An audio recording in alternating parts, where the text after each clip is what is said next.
하나님의 주시는 축복의 말씀 로마서 6장 20절에서 23절까지 함께 읽도록 합니다.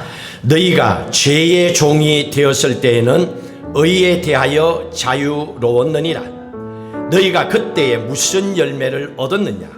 이제는 너희가 그 일을 부끄러워하나니 이는 그 마지막이 사망입니다. 그러나 이제는 너희가 죄로부터 해방되려고 하나님께 종이 되어 거룩함에 이르는 열매를 맺었으니 그 마지막은 영생이다. 죄의 삭은 사망이요 하나님의 은사는 그리스도 예수 우리 주 안에 있는 영생이니라. 15절의 말씀 한 절 더 읽도록 합니다.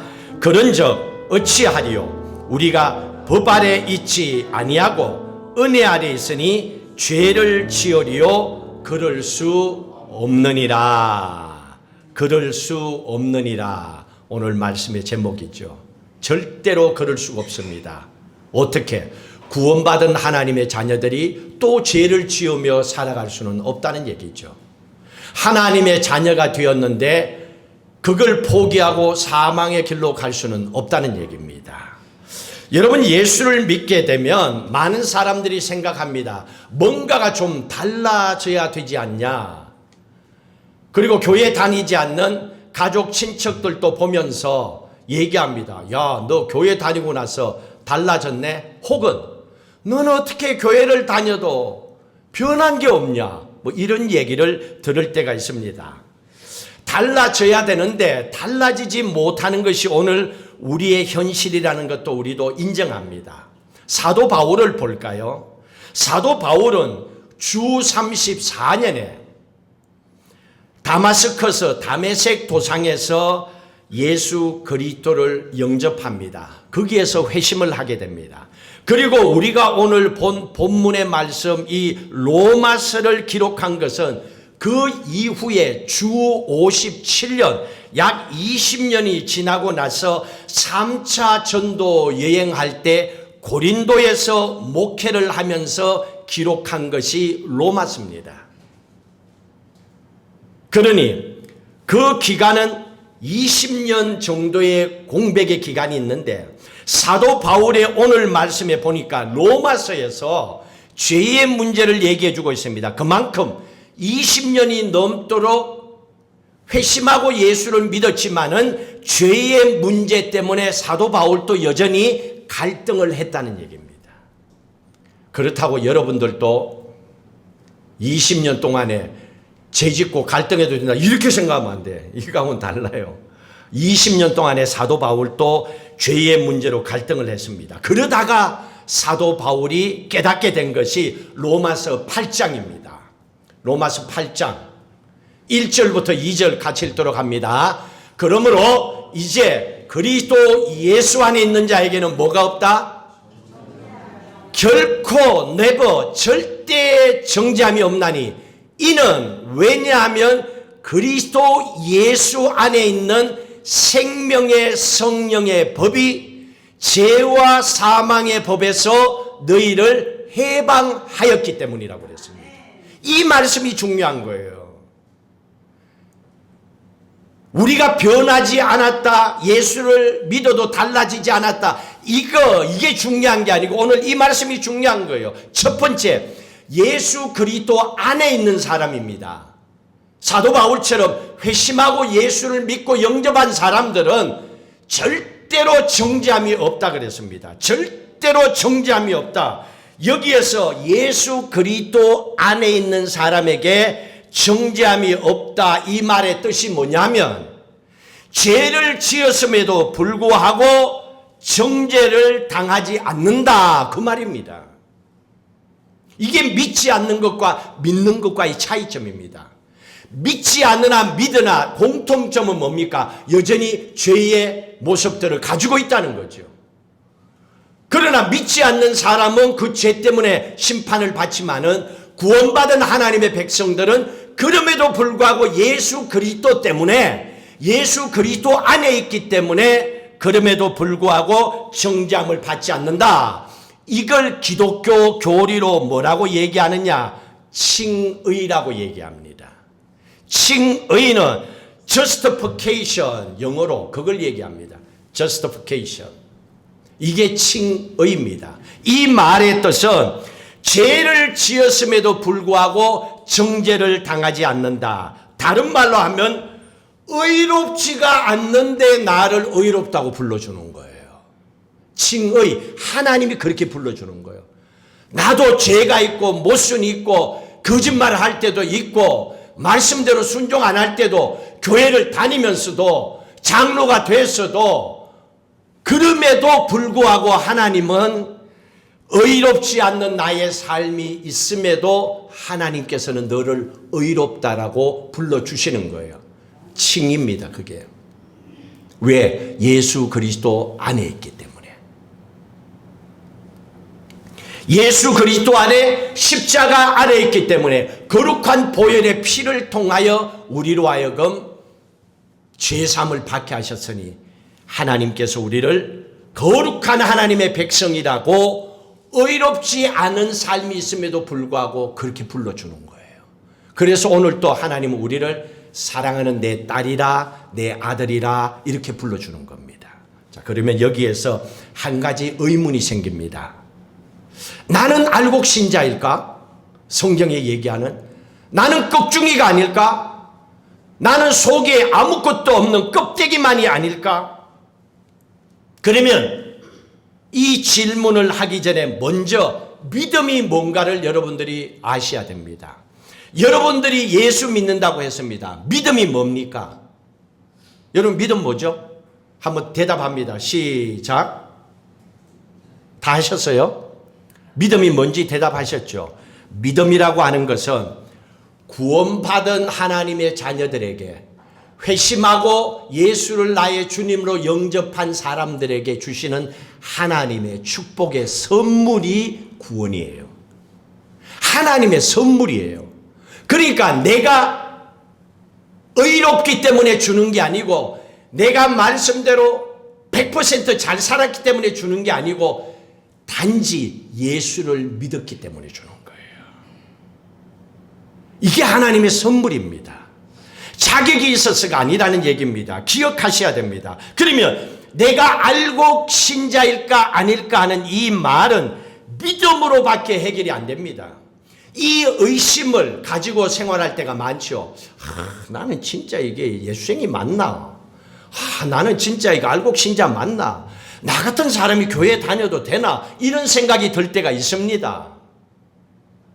그러나 중요한 것은 이런 의심을 해결할 수 있는 길은 믿음밖에 없습니다. 왜냐하면 내가 예수 믿고 구원받고 하나님의 자녀가 되었습니다. 질문합니다. 내가 하나님을 택해서 구원받았습니까? 하나님이 나를 택하여 자녀 삼아 구원받게 됐습니까? 1번, 2번 어느 거? 예? 하나님이 나를 택하셔서 우리가 하나님의 자녀가 됐고 구원을 받았잖아요. 이게 믿음이잖아요. 그러면 믿음은 전적으로 누구 손에 달려 있어요? 하나님 손에 달려 있죠. 하나님이 우리를 택해 주셨기 때문에 그리고 우리가 예수 그리스도를 믿음으로 고백하기 때문에 하나님의 자녀로 살아가게 하는 겁니다. 그래서 가장 중요한 것은 절대적으로 필요한 것은 믿음입니다. 어떤 믿음이냐면 나는 분명히 택함받은 하나님의 딸이다. 나는 택함받은 하나님의 아들이라고 하는 이 확신, 이 믿음이 우리 각자에게 있어야 돼요. 근데 이 믿음을 가지고 나는 하나님의 딸이다라고 고백하며 확신 갖고 살아야 되는데 그 고백할 때마다 의심이 내게 생기죠. 네가 그렇게 살면서도 뭐 하나님의 아들이라고 요게 살짝 들어옵니다. 요거는 별개입니다. 두 개는 뭉치면 안 돼요. 그것 때문에 교회 다니다가 교회를 집어치우는 사람 많다니까요. 그거 잘못된 겁니다. 예배를 멀리하는 이유가 왜 생깁니까? 말씀을 제대로 알지 못했기 때문에 그런 거예요. 하나님의 말씀은 그게 아니라는 얘기입니다. 하나님의 자녀, 구원받은 확신, 이 믿음으로 살아가면 되는 겁니다. 이게 제일 중요한 겁니다. 중요한 것은 내가 알곡 신자인가 아닌가? 우리가 느낄 수는 있지만은 우리가 택함받은 하나님의 자녀인가 아닌가, 그거는 전적으로 하나님의 손에 달려있기 때문에 그 의심스러운 거는 믿음으로 밖에 얘기를 못합니다. 또 다른 하나 문제가 있습니다. 예수 믿고 구원받고 예수 그리스도 안에 있는 사람은 정죄함이 없다 그랬습니다. 의롭지 않음에도 불구하고 의롭다라고 우리를 불러주셨습니다. 하나님의 자녀의 자격이 없는데도 하나님의 딸이라 아들이라 불러주셨습니다. 지금 우리가 그러면 지금부터는 마음 놓고 대놓고 펼쳐놓고 죄 짓고 살아도 되는가? 이게 구원파입니다. 이게 이단 구원파예요. 구원받았으니까 괜찮다는 얘기예요. 여러분들이 어떻습니까? 지금까지는 우리가 죄 가운데 하나님을 알지 못하고 살아왔기 때문에 옛 사람의 버릇이 다 있습니다. 예수 믿기 전에 삶이 있잖아요. 우리 안에 어릴 적에 삶이 있고 또 늦게 예수를 믿었으면 그 전에 또 젊었을 때의 삶도 있습니다. 그런 옛 삶의 모습들이 내 안에 있기 때문에 예수를 믿으면서도 우리는 속으로 생각합니다. 죄를 지을래도 좀 불안해. 왜? 예수를 믿었기 때문에. 불안하게 그 가운데서 죄를 지었는데 오늘 말씀해 보니까 정죄함이 없대.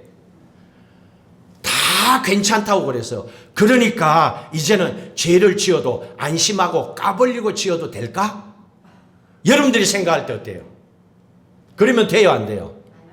당연히 안 되죠. 안 되는 이유를 지금부터 설명해 드릴게요. 여러분들이 생각할 때는 당연히 안 되지. 예수 믿는 사람이 그런 투페이스로 살면 안 되지요. 그런데 중요한 것은요, 여러분들도 보실 때 그러면 안 된다고 그랬어. 자, 그러면 구원받은 것과 안 되는 삶을 두 가지로 구분해서 보셔야 되는데, 예수님이 십자가에 못 박혀 돌아가실 때 강도가 옆에 둘이 있었고 한 사람은 끝났고 한 사람은 오늘 네가 나와 함께 낙원에 있으리라 하고 주님 품에 안겼지요. 이 상황을 잘 보십시오. 두 사람은 한평생 했던 짓이라고는, 했던 일이라고는 뭐밖에 없습니까? 강도짓밖에 안 했어. 그러다가 죽었습니다. 그런데 이 사람은 마지막에 예수를 영접함으로 네가 오늘 나와 함께 낙원에 있으라 천국 갔습니다. 여기서 여러분 보십시오. 이 사람이 마지막 순간에 왜 천국 가게 됐습니까? 예수를 믿었기 때문이에요. 영접했기 때문이에요. 예수 그리스도 안에 있었기 때문입니다. 하나님의 백성이 됐기 때문입니다. 그래서 천국 간 거예요. 자, 그러면 여기에서 잘 보십시오. 구원받았기 때문에 천국 간 거죠. 구원이라고 하는 것은 인간의 선행, 착한 일을 많이 한 대가로 받는가? 그렇죠. 그거 아닙니다. 구원이 뭡니까? 요 강도가 천국 가는 모습을 보면 구원은 일방적으로 하나님의 주시는 축복의 선물이에요.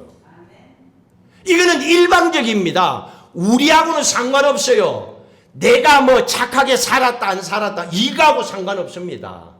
우리가 예수 믿었다 그러면 하나님이 전적으로, 하나님의 주권적으로, 하나님이 일방적으로 우리에게 주시는 축복의 선물이 구원이에요.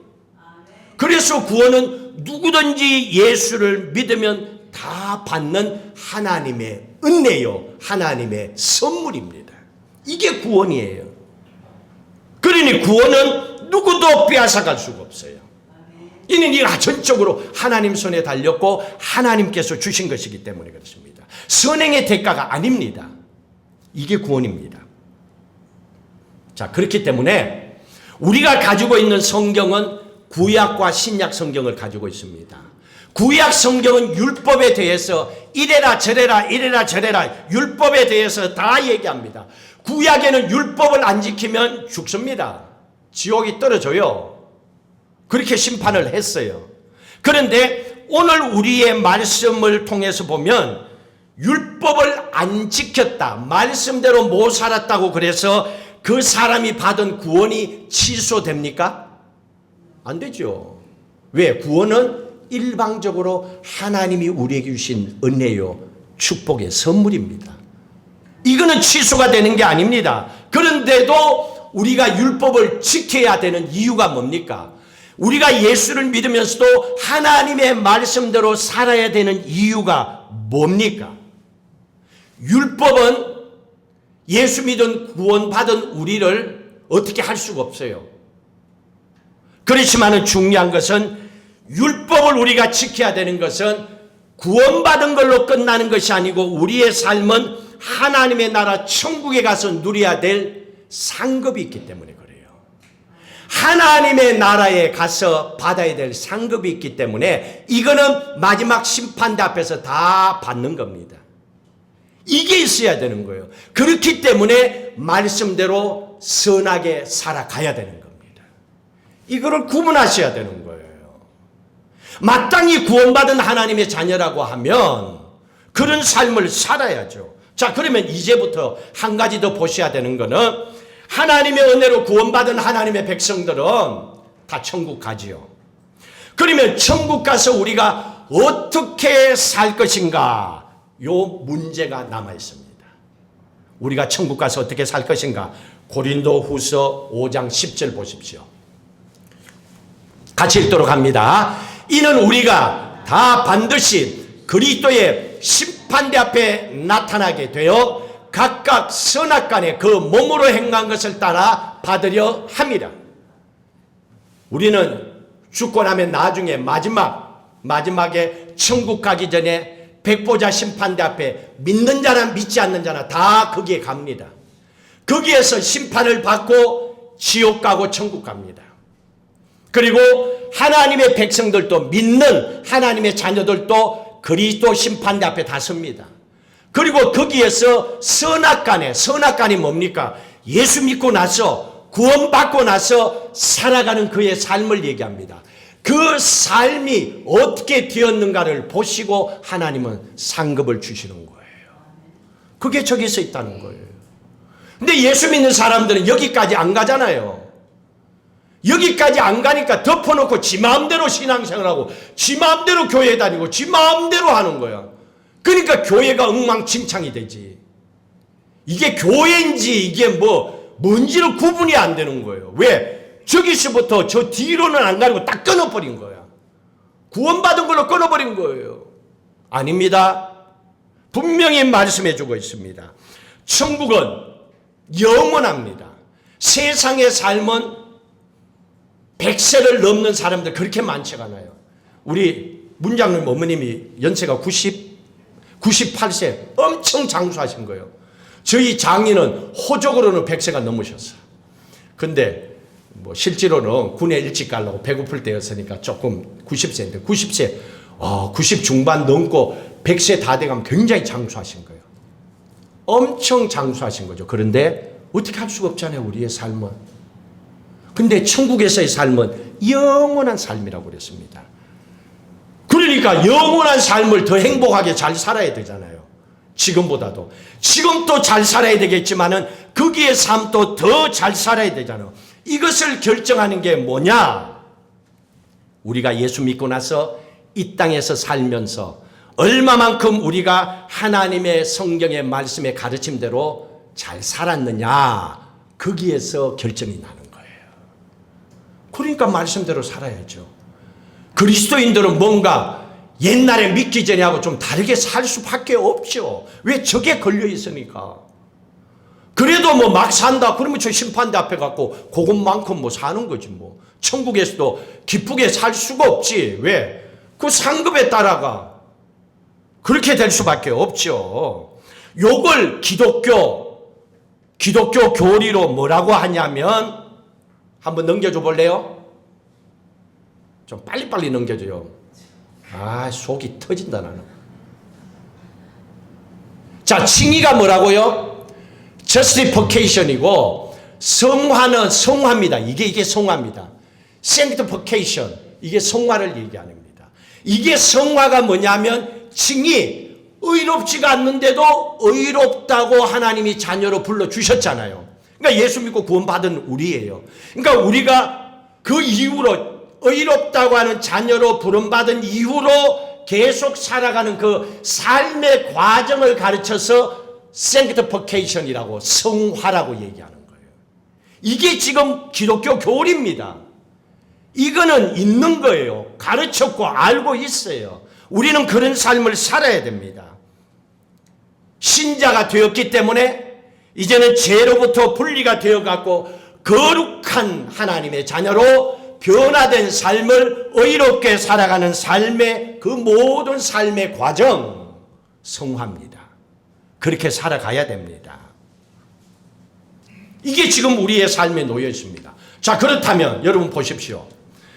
복음을 전하다가 순교당한 분이 계십니다. 그리고 젊었을 때에 30대, 40대에도 하나님의 부르심을 받은 분이 있습니다.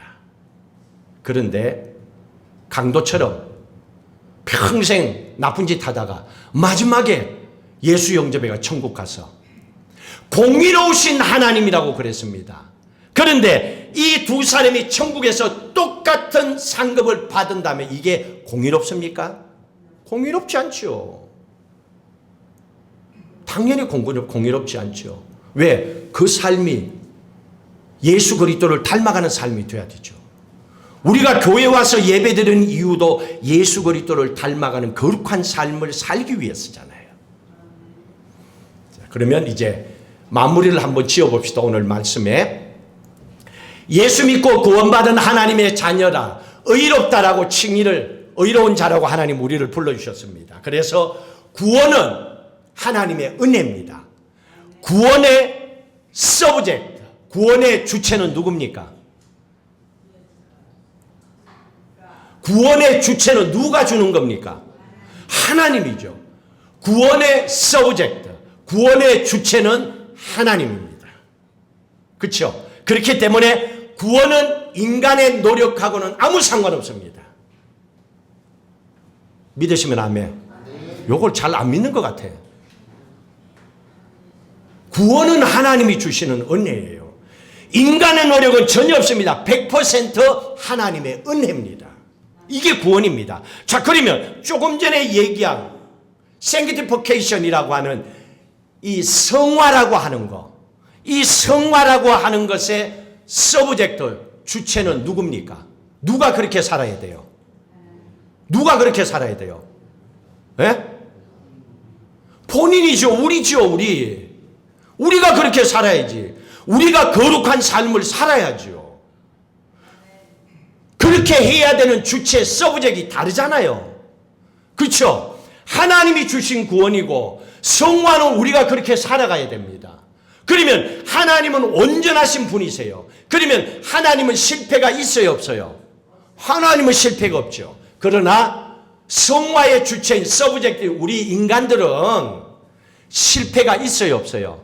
있지요. 말씀대로 살려고 하다가도 넘어지고 또 돌아서기도 하고 멈추기도 하고 우리는 그런다니까요. 그럼에도 불구하고 구원은 안 바뀌어요. 왜? 하나님의 자녀로 하나님이 100% 택하여 자녀 삼아 주셨기 때문에. 그러면 우리는 성화에 포커스를 두셔야 돼요. 구원받았나 안 받았나 여기에 신경 쓰지 마요. 이거는 하나님이 주신 선물이요. 그럼 내가 여기서 확인해 봐야지. 예수 믿고 구원받았으면 아멘. 이거 아직까지 불확실합니까? 한 번 더 물을게요. 예수 믿고 구원받았으면 아멘. 그러면 이거는 여러분들하고 관계가 없어요. 이거는 내려놓으셔야 돼요. 중요한 것은 거룩한 삶이야. 성화야. 여러분들이 살아야 되는 삶의 모습입니다. 근데 하나님은 실패가 없지만 우리는 실패가 있어. 우리가 거룩한 삶을 살려고 하지만 넘어질 때도 있어. 그러면 또 일어나야지요. 하나님은 이걸 우리에게 말씀해 주고 있습니다. 중요한 것은 하나님께서 우리를 만드시고 하나님의 형상대로 만드시고 나서 우리에게 주신 것이 자유의지예요. 우리가 선택할 수 있도록 자유를 주셨어요. 자유의지를 주셨다는 것은 하나님이 말씀을 해주시지만은 강제로 우리가 오른쪽으로 돌리고 싶은데 하나님이 확 팔목을 꺾어갖고 부러뜨려서라도 왼쪽으로 돌리는 분이 아니라는 얘기예요. 돌아올 때까지 기다린다는 얘기예요. 하나님은 우리에게 자유의지를 주셨어요. 선택할 수 있도록 하셨습니다. 자, 그래서 하나님은 우리의 자유의지를 통해서 거룩한 삶을 살기를 원하고 계시는 거예요. 하나님의 말씀대로 살아가는 크리스찬이 되기를 원하고 계시는 거예요. 그런 사람들이 모인 교회가 하나님이 원하는 교회라는 얘기예요. 그런 믿음의 삶을 살기를 원하는 거예요. 그렇게 살도록 하나님께서 우리를 돕는 분을 보내주셨어요. 누구죠? 보혜사 성령 하나님 보내주셨잖아요. 카운셀러잖아요. 항상 물으면 도와줘요. 모르는 것까지 가르쳐줘요. 보혜사 성령 하나님 우리를 도와줘요. 그런데 착각하지 마세요. 하나, 보혜사 성령 하나님이 우리를 도와주기는 하지만은 나를 대신하여 내 인생을 살아준다 안 살아준다? 여기는 살아준다는 사람이 좀 있나? 다시, 보혜사 성령 하나님이 나를 도와주기는 하지만은 내가 하는 내 인생조차도 대신 살아준다 안 살아준다? 안 살아주죠. 도와주기는 하지만은 안 살아줘요. 그러니까 어떻게 해야 돼요? 하나님 알아서 하겠지. 천만의 말씀. 하나님은 알아서 할 일 하나님 알아서 하지만은 내 인생은 내가 알아서 해야 돼요. 내 인생조차도 하다 말고 뭐 하나님 알아서 하세요. 뭐 하는 거야 지금? 인생을 그렇게 살면 안 되지. 도와주기는 하지만은 하나님이 내 인생을 대신 살아주지는 않아요. 착각하면 안 돼요. 말씀을 정확하게 알고 살아야 돼요. 기도도 정확하게 알고 하셔야 돼요. 기도해놓고 확신이 없는데 어떻게 그 기도를 응답해 줍니까?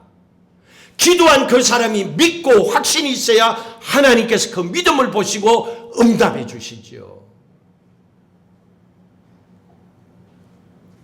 그렇기 때문에 구원은 절대로 실패가 없습니다. 이건 하나님의 전적인 100% 은혜이기 때문에. 그러나 성화에는 우리가 자유의지로 살아가기 때문에 성령께서 도와주신다 하더라도 내 고집이 세고 있잖아요. 내 에고가 세고 이러면요 빨리 안 돌아서요. 끝까지 내가 하고 싶은 대로 버텨. 그러다가 죽을만 하면 이제 돌아서고 이런 성격도 있잖아요. 그렇기 때문에 우리는 하나님께 주신 자유의지가 있잖아요. 자유의지는요 하나님께서 강제적으로 안 꺾어요. 꺾여지도록 케이스 바이 케이스를 만들어주기는 하지요. 고난밖에 없습니다. 고난 외에는 없습니다. 여러분, 편안하게 돌아서는 법은 없어요. 하나님께서 우리에게 주신 성화의 길에서 갖고는 우리가 그 사명을 감당해야 되기 때문에 애쓴 만큼 수고한 만큼 하나님께서 상을 주신다고 하셨습니다. 자, 이 말씀을 한번 고린도전서 3장 말씀을 통해서 한번 볼까요? 이 말씀에서 잘 찾아보세요. 여러분들은 어떤 집을 지어서 세상에서 살다가 주님 품에 갈 것인지, 모든 예수 믿고 구원받은 하나님의 자녀들은 예수 그리스도의 터 위에 집을 짓고 삽니다. 예수 믿고 구원받았기 때문에. 근데 그 위에 짓는 집들은 다 다릅니다. 성화의 삶은 다 다르다는 얘기입니다. 같이 읽도록 합니다. 12절, 만일 누구든지 금이나 은이나 보석이나 나무나 풀이나 지푸로 터 위에 세우면 각 사람의 공적이 나타날 터인데 그날이 공적을 밝히리니 이는 불로 나타내고 그 불이 각 사람의 공적이 어떠한 것을 시험할 것입니다. 넘겨주세요. 읽습니다. 만일 누구든지 그 위에 세운 공적이 그대로 있으면 상을 받고 누구든지 그 공적이 불타면 해를 받으리니, 그러나 자신은 구원을 받되 불 가운데서 받은 것 같으리라. 구원은 받았는데 불 가운데서 받는 구원도 있다는 얘기예요. 부끄러운 구원도 있다는 얘기예요. 구원은 변하지 않아요. 왜? 하나님의 전적인 선물이고 축복이고 은혜이기 때문에. 그러나 구원을 받았는데 천국 갔는데 불 가운데 받은 것처럼 부끄러운 구원받은 사람들은 있다는 얘기입니다. 어떤 사람들 가운데? 구원받은 예수 믿는 사람들 가운데 있다는 얘기예요. 우리가 나중에 가면 저런 사람들 많이 볼 거예요. 그리고 분명히 얘기하겠죠. 나는 몰랐어요. 우리 목사님은 그런 거 안 가르쳐 줬어요. 뭐 이럴 수도 있겠죠. 근데 저게 힘들거든. 왜? 예수 믿고 구원받은 거는 선물이니까 그냥 받으면 되잖아요. 이건 쉽잖아. 교회 다니면 되잖아. 쉽잖아요. 기도하면 되잖아요. 쉽잖아요. 찬양하면 되잖아요. 쉽잖아요. 근데 성화는 내가 살아야 돼. 몸이 가야 되고 생각이 가야 되고 에너지가 가야 되고 모든 게 하다 말고 귀찮잖아. 그러니까 끝까지 못 가는 거야. 저게 중요함에도 불구하고 저런 삶을 안 살아가는 거예요. 하나님은 그걸 우리에게 얘기해 주고 있습니다. 짚으로 집을 지어요. 나무로 집을 지어요. 불이 나봐요. 싹 다 타버립니다. 그러나 금은 보석은 어때요? 불이 나요? 타요? 뜨거운 불이면 금덩어리도 은덩어리도 녹아요, 안 녹아요? 녹지요? 녹는데 오히려 더 좋아. 금이 뜨거운 데 들어갔다 오면 더 남은 찌꺼기까지 다 없어지고 오리지널 금덩어리로 바뀌기 시작해. 그래서 예수 믿고 구원받은 자녀들 중에서 고난을 믿음으로 이겨내고 삶의 간증이 넘쳐나는 사람들은 금은 보석과 같은 신앙을 가져서 간증하고 천국 소망 가지고 변함없이 믿음으로 살아가는 이유가 그거예요. 그래서 그리스도인들에게 있어서 고난은 축복의 통로가 되는 거예요. 거기서 진짜 금이 더 나오는 거예요. 그러니까 그냥 교회만 다니가 되는 게 아니고 고난 속이 축복의 통로가 되어 축복의 열매가 생겨야 돼요. 내가 만난 하나님을 담대하게 간증할 수가 있어야 되는 거예요. 우리가 마지막 주님의 심판대 앞에 다 섭니다. 불의 심판 앞에 다 서요. 거기에 서게 되면 우리가 어떻게 살아왔는지 성화, 그 삶의 모습이 거기에서 다 드러나게 됩니다. 변명의 여지가 없습니다. 거기는 변명이 안 통해요. 세상 사는 동안에는 이 말했다가 저 말했다가 거짓말했다가 진짜 했다가 왔다 갔다 해도 목소리 큰 사람, 성질 급한 사람 못 이겨. 그 사람이 다 이겨. 근데 주님 앞에 가면 그런 게 필요 없어. 변명을 할 수가 없어요. 주님 앞에서는요 끝나는 겁니다. 모든 진실이 드러나는 거예요. 거짓은 다 타서 없어져 버리기 때문에 그런 겁니다. 조금 전에 15절에 말씀을 하셨잖아요. 불 가운데서 얻은 구원 얘기해 주셨잖아요. 이게 부끄러운 구원입니다. 이게 목숨만 건진 구원입니다. 여러분들이 선택하시면 돼요. 여러분들도 그렇게 살다 갈 수가 있고 나는 그렇게 살아서는 안 된다라고 하고 거룩한 삶을 말씀을 쫓아 예수를 닮아가며 살아갈 수도 있습니다. 또 그렇게 살아온 분들도 참 많이 있을 겁니다. 이제 우리는 한 가지를 알았습니다. 예수 믿고 구원받은 것이 다 끝이 아니라는 거. 예수 믿고 구원을 받았으면 이제 천국 가서 영원한 삶을 살아야 되는데 그 삶을 살기 위해서 우리가 거룩한 성화의 삶을, 거룩한 변화의 삶을, 예수 그리스도를 닮은 삶을 살아가야 됩니다. 그러기 위해서 우리도 무언가를 대가를 지불해야 되겠죠. 시간도 에너지도 물질도 그걸 지불하는 대신에 하나님께서는 변함없는 보석으로 우리의 믿음을 다듬어 주실 겁니다. 하나님께서 그렇게 만들어 주시면 마지막에 갔을 때 불의 심판도 끄떡없어. 왜? 탈 게 없는데 뭐. 이미 다 하나님께서 정리를 해 주셨기 때문에 그 앞에 갔을 때는 오히려 감사하죠. 우리가 예수를 믿고 지금 구원을 받았지만은 성화의 거룩한 삶을 살아야 되는 것이 앞으로도 우리가 천국 가는 그날까지 남아있는 우리가 해야 될 일들입니다. 그래서 우리가 생각도 하고 말도 하고 우리의 삶을 통해서도 하나님이 기뻐하시는 삶을 살려고 하잖아요. 이제 우리가 예수 그리스도의 성품을 닮아야 됩니다. 그분의 인격과 그분의 삶의 모습을 닮아가야 됩니다. 예수 닮기를 원합니다. 그게 우리의 삶이 돼야 됩니다. 그리고 예수 그리스도의 이름 위에 아름다운 영원히 타지 아니하는 보석으로, 믿음의 보석으로 집을 지으셔야 됩니다. 여러분의 손에 달려 있습니다. 여러분들이 어떻게 수고하냐에 따라 결과가 달라집니다. 마지막 이 말씀 보고 끝내도록 하겠습니다. 하나님의 주시는 축복, 영광이 이렇게 다르대요. 고린도전서 15장 41절 같이 읽도록 합니다. 해의 영광이 다르고 달의 영광이 다르며 별의 영광도 다른데 별과 별의 영광이 다르도다. 여러분 보십시오. 영광이 해의 영광, 달의 영광, 별의 영광이 있대요. 영광이 다 있대요. 그런데 다르대요. 별과 별의 영광도 다르다고 합니다. 이게 무슨 말입니까? 예수 믿고 구원을 받았지만은 하나님 앞에 가게 되면 다르다는 얘기입니다. 그 사람들의 거룩한 삶을 따라 하나님은 축복해 주심을 우리에게 말씀해 주고 계십니다.